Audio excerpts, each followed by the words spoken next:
Money FM 89.3, the best of the afternoon update. Welcome to Industry Insight. I'm your host, Lynn Lee. Today, we're discussing a topic that's critical for businesses in Singapore and Southeast Asia, navigating regulatory compliance and global expansion in the age of AI. As businesses scale across borders, compliance becomes more complex. But here's the exciting part. Technology, particularly AI and RegTech, is transforming how companies manage compliance, streamline operations, and expand globally. Joining us today, right in the studio to break it all down, is Simon Webster, CEO of Vistra, a global business consulting and corporate services provider. Simon, welcome to the show. Welcome to the Money FM 89.3 studio. Thank you, Lynn Lee. Lovely to be here. Thanks for coming into the studio. It's always great to have studio guests. Now, let's start with the basics, Simon. Businesses have always had to deal with compliance. Why is it an even bigger issue today? Well, I think the first thing I'd like to say is that regulations are very important. They keep us safe. Sometimes people think of regulations as something of a negative, but they are crucial for keeping us safe from bad actors.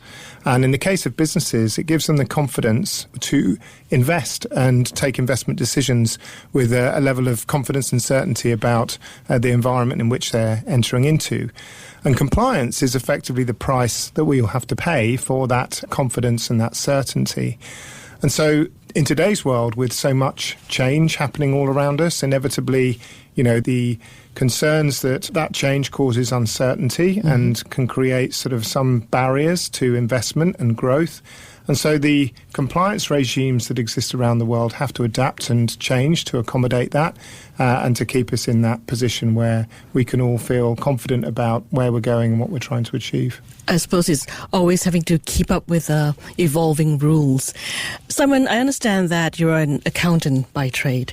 So what are the biggest compliance challenges businesses face when expanding internationally? Yes. So I mentioned the sort of compliance being the price to pay for that stable confidence. And I think if you think about that price, it takes the form of two costs on companies.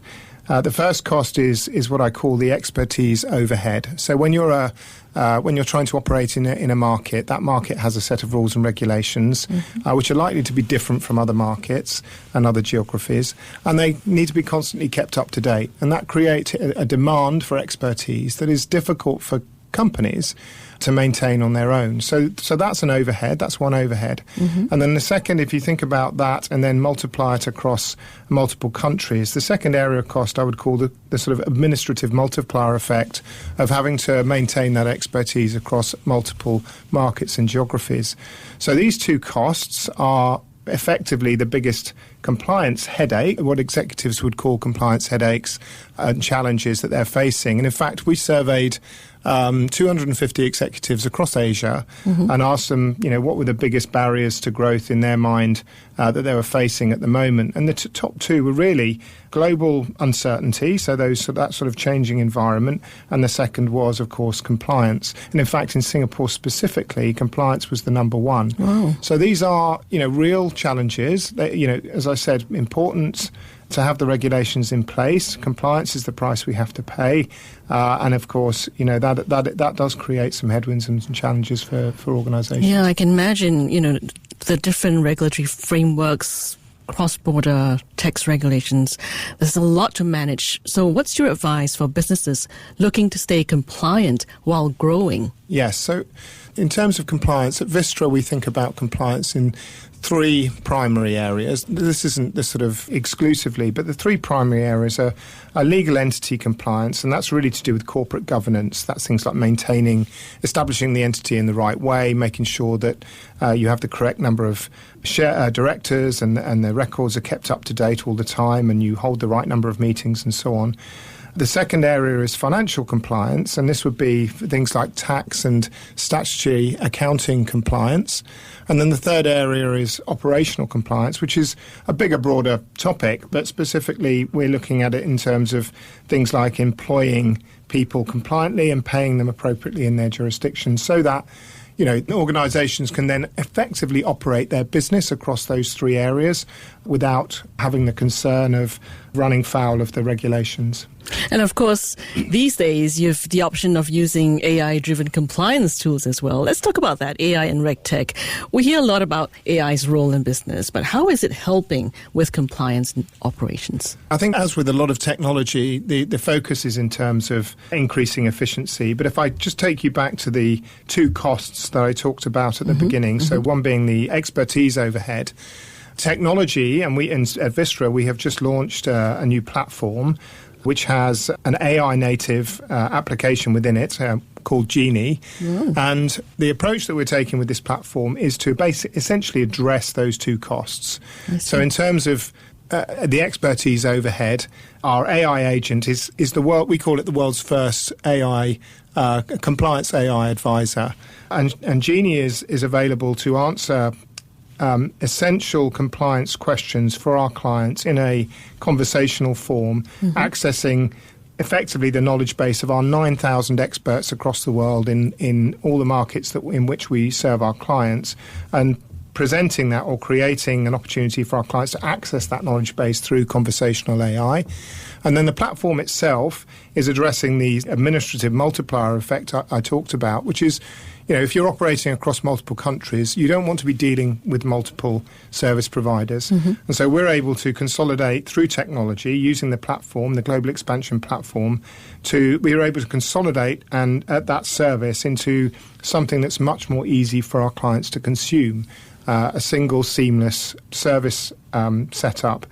And for that reason, using technology in that way, we're able to significantly reduce both of those costs, the expertise overhead through the AI advisor, and using the platform to consolidate the service from multiple country setups into a single seamless service. And would it also help to perhaps enhance risk management?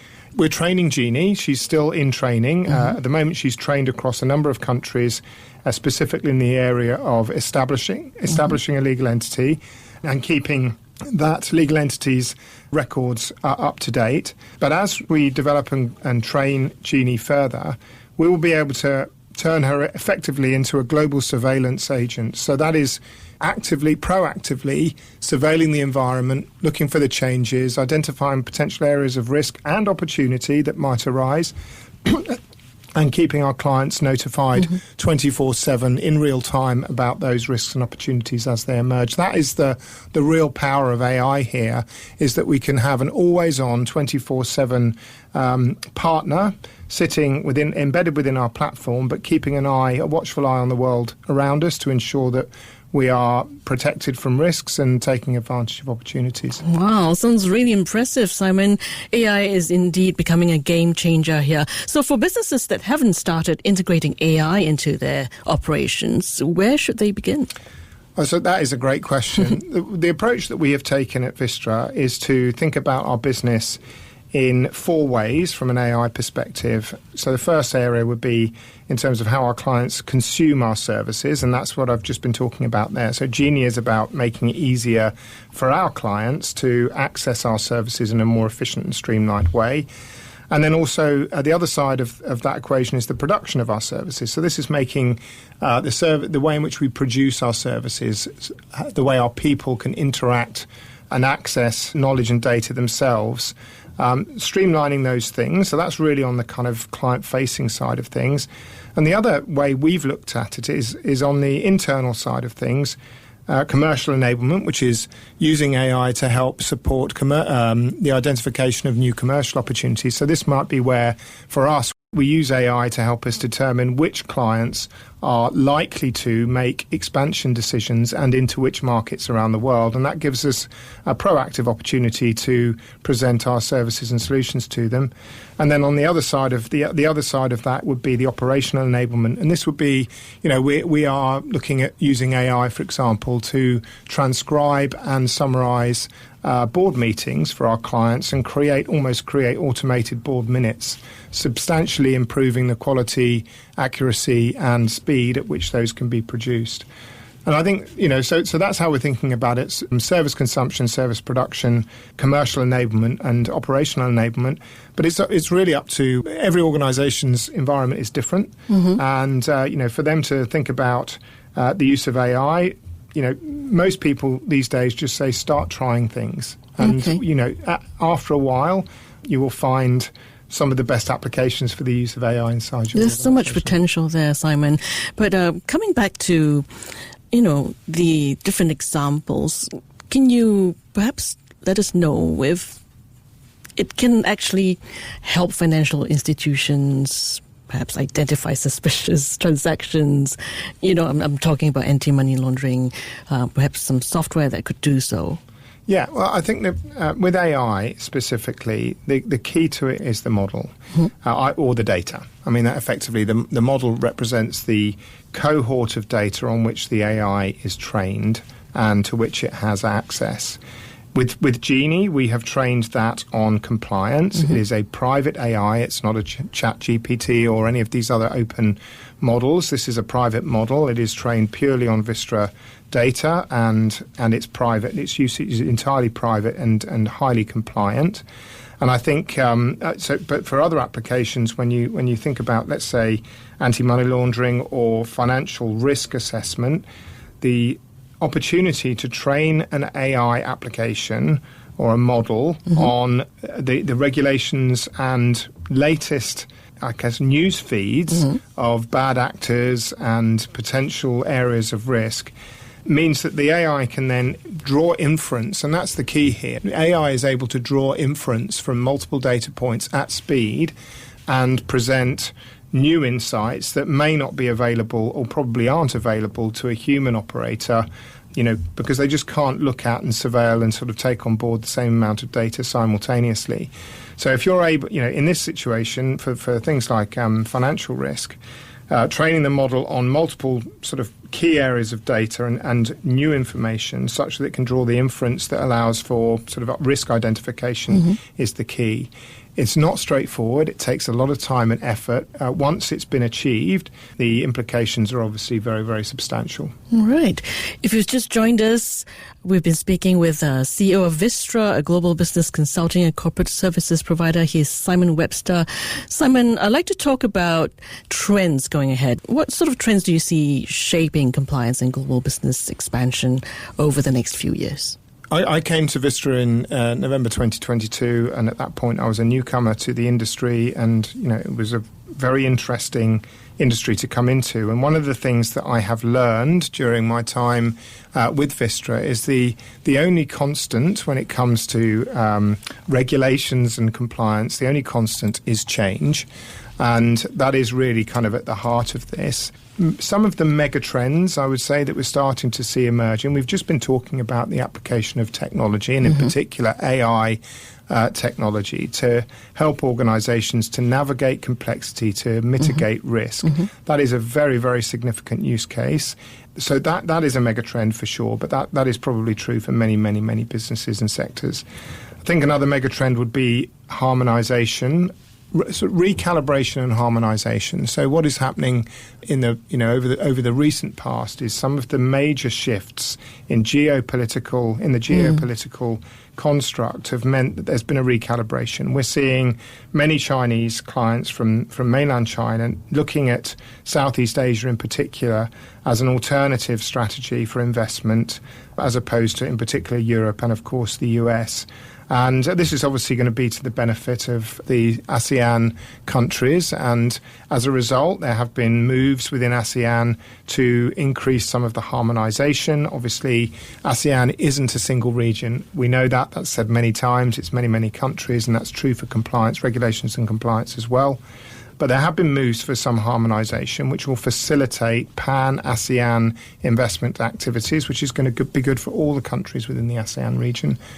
So I think those are probably two of the ones I'd pick out, is the application of technology and, of course, some regional recalibration and harmonization. I think we've got a lot to look forward to, because these developments will only make things easier for companies to expand regionally. Simon, this has been an incredibly insightful discussion. Before we wrap up, any final takeaways for our listeners? The one thing I would say probably to wrap up is, although despite what you read in the news, despite all of the kind of noise in the markets and so on, there's still a very vibrant opportunity to invest and grow, particularly across the ASEAN region, but also into the wider global markets. And of course, our job at Vistra is to ensure that that is as easy as possible. Fantastic advice. Simon, thank you for joining us today. He is Simon Webster, CEO of Vistra, a global business consulting and corporate services provider. Thank you. Thank you. You've been listening to Industry Insight on Money FM 89.3.